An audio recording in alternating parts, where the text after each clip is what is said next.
ibang bansa sa ating wika. Salamat po sa Diyos at marami po kami natutuhan tungkol sa wika ng ating bansa.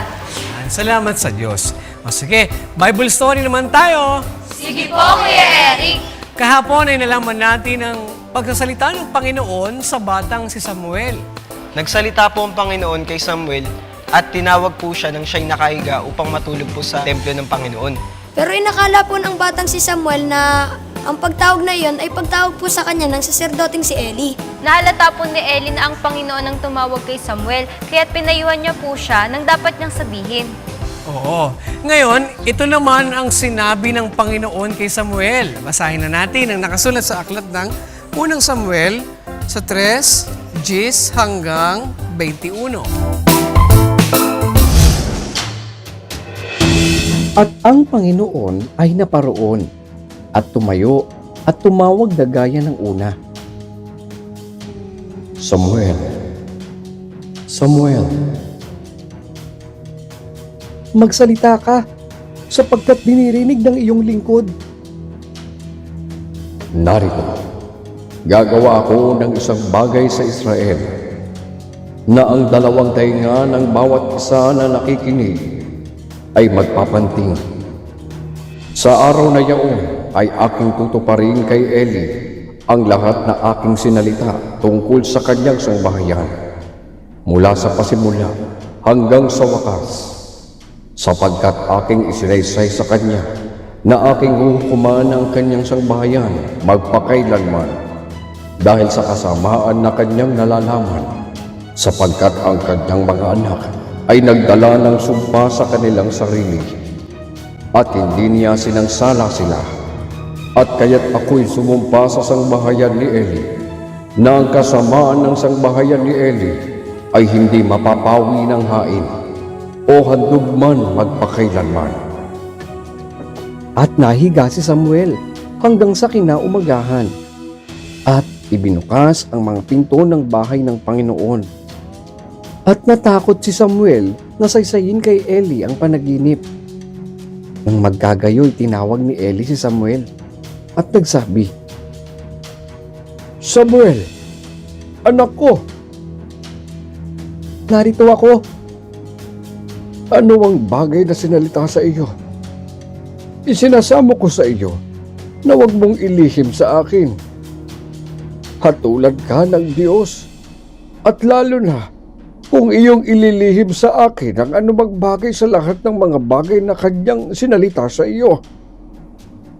At isinaysay sa kanya ni Samuel ang buong sinalita, at hindi naglihim ng anuman sa kanya.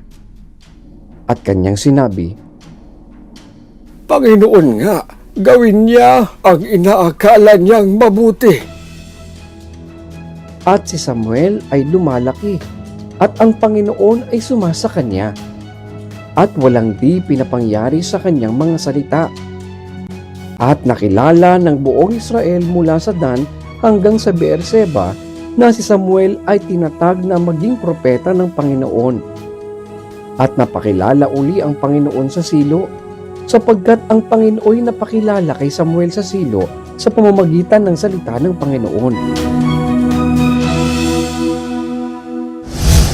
At sinabi po ni Samuel kay Eli ang buong sinabi po sa kanya ng Panginoon, at hindi po siya naglihim sa kanya.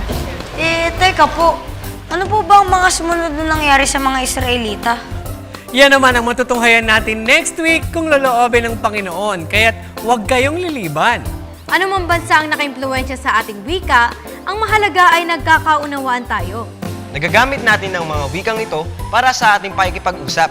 Oo, at ganun pa man, kung tayo ay magsasalita o gagamit ng mga wika, siguraduhin lang na makabuluhan ang ating sasabihin.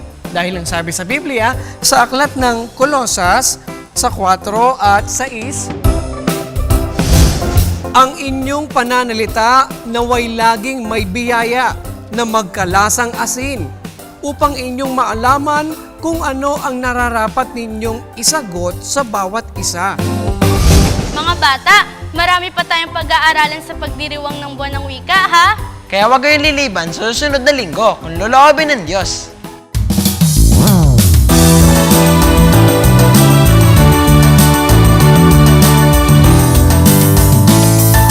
Bawat bansa at lahi ay mayroong sariling Wikang namumatawi sa bawat labi.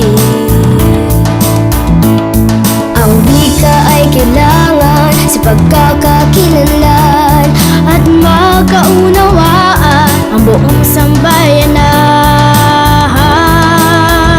kay palatin ng bayan.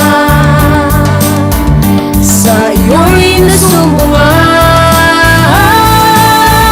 Pilipino, wikang kinagisnan, huwag limutin ang kabayanihan, isang lahi at isang bayan, wika natin pahalagahan. Sa isang wika may pagkakaisa, huwag nang ikahiya pa, ibandila sa madla. Kay palad kababayan ng ating pinagmulan.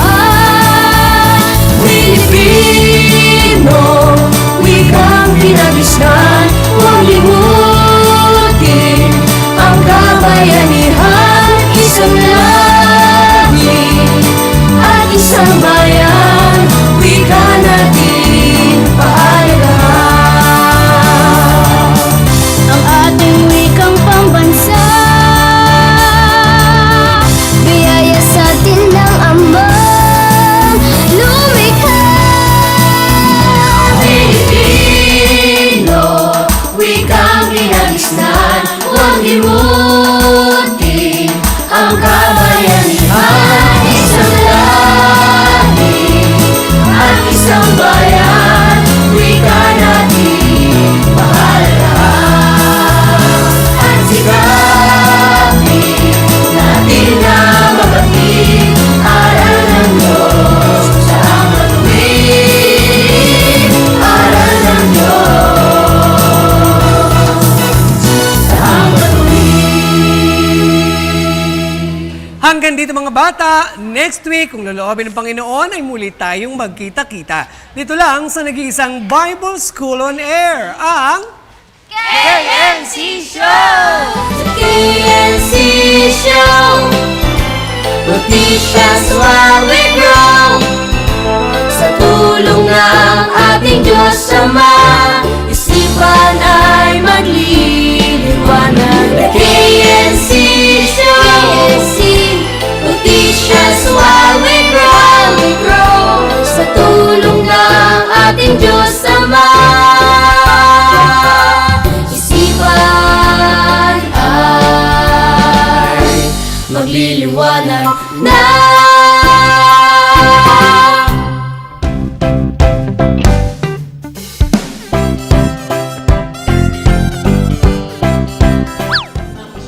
wala di kami magkaintindihan. Di po, ginagaya ko lang po. Di po, ginagaya ko lang po mga punto nila. Wala